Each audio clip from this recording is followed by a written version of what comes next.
अक्रूर घाट के दक्षिण दिशा में भोजन स्थली स्थित है, जिसको भतरौड़ बिहारी मंदिर कहा जाता है। एक बार भगवान श्री कृष्ण अपने सखाओं के साथ गैया चराने के लिए गए हुए थे, तो उन सभी को बहुत जोरों की भूख लगी। तो सभी सखागणों ने श्री कृष्ण से आग्रह किया कि उनको बहुत भूख लग रही है। तो भगवान श्री कृष्ण ने कहा कि यहीं पास ही में ब्राह्मण हवन कर रहे हैं, आप उनके पास जाएं और उनसे कहें कि आपको श्री कृष्ण ने भेजा है, हमें भोजन दें।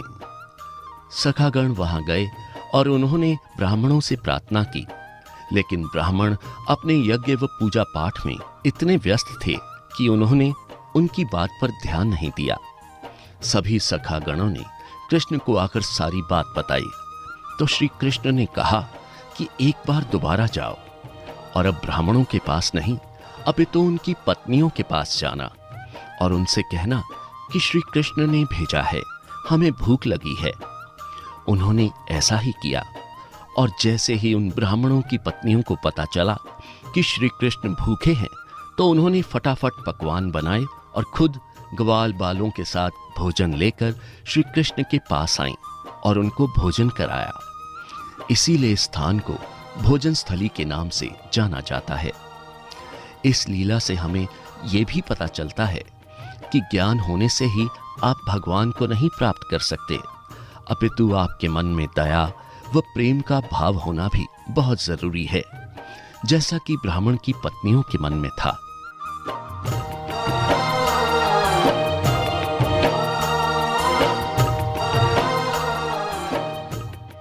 एक दिन सुबह सुबह कृष्ण बलराम दोनों भैया अपने ग्वाल बाल के साथ गैया चराने को निकले।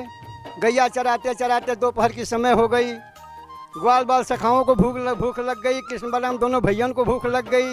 और गोपियाँ खाना लेकर के उत्तर दिशा में भटक रही है, गैया दक्षिण दिशा को है। अब बहुत गड़बड़ खा गई। इसी समय ग्वाल बालों ने कहा कि कन्हैया, अब तो मुझको भूख लग गई, कुछ खाने को व्यवस्था करो। कन्हैया ने कहा कि देखो, उस जमुना के किनार पे चतुर्वेदी ब्राह्मण लोग, मथुरा के 24 जी लोग यज्ञ कर रहे हैं। और जहाँ यज्ञ होती है ना, वहाँ भोजन की विशेष प्रधानता होती है। आप सब जाओ, अपने भी भोजन कर लेना और हम दोनों भैयन के ले लेते आना। कृष्ण के कहने पर उनके सखाओं ने उस यज्ञ मंडप के पास पहुँचा। सखाओं ने कहा कि बाबा, कृष्ण बलराम दोनों भैया गैया चराने को आ गए हैं, उनको भूख लगी है, कुछ आपके पास खाने को हो तो दे दो। तो 24 जी लोगों ने क्या शब्द बोला, भागता नहीं, ग्वालिया गनेरिया, अभी पुण्याहुति नहीं पड़ी, भोग नहीं लगी, आ गया खाने को, चलो भगो फुटो यहाँ से। कन्हैया के पास आकर आते ही कन्हैया ने पूछा क्या, अरे कुछ खाने को मिला, कुछ हमारे लिए लायो। गुस्सा में सब सखा थे। एक सखा ने गुस्सा में बोल दिया, हाँ लाया हूँ, आग का गोला खाओगे। कन्हैया ने पूछा कि अरे लल्ला ऐसे काहे को बोले।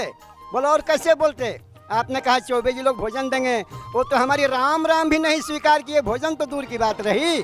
तो जाओ माता जी लोगों से कहना कि कृष्ण बलराम दोनों भैया आ गए हैं, भूख लग गई है, कुछ खाने चाहिए हो तो दो।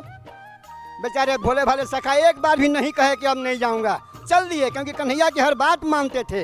दोबारा जब पहुंचे तो सखाओं ने, ग्वाल बालों ने अब जग मंडप की तरफ नहीं गए।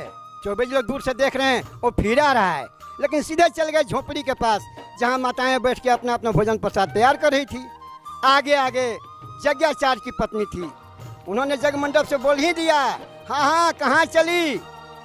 चौबाइन ने कहा कि हाँ, जहाँ मैं जा रही हूँ ठीक जा रही हूँ।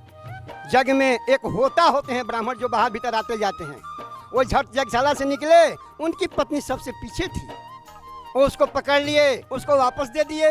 वो झोपड़ी में गई और सबसे पहले अपना प्राण ही त्याग दिया और गोविंद के शरण में जा करके मिल गई। 24 लोग देखते रह गए और उनकी पत्नियां पहुंच गई इस स्थल पर, अशोक वन में।